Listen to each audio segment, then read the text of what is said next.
Hello, family members. Come, so watch be.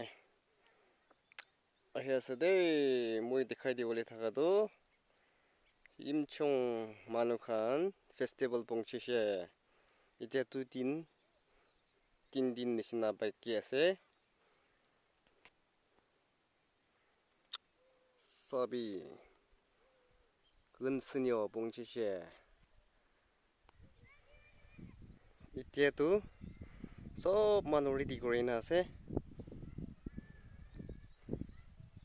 서비 আৰু কিনিকা কৰিবলৈ আছে মই পুংছা টাইম দি দেখাই দিব 이 দোকান আছে দেই খেতিটো 2026 লাগা খেতি ইটো কৰিবলৈ আছে ফেষ্টিভেলটো আহি আছে খেতি ঘৰটো কিনিকা বনাই মই দেখাই দিব পুংছা বেছি দি তো সব মানুহবোৰে সাপোৰ্ট কৰিবি আৰ ৰক্ষি থাকিবি। So bye bye.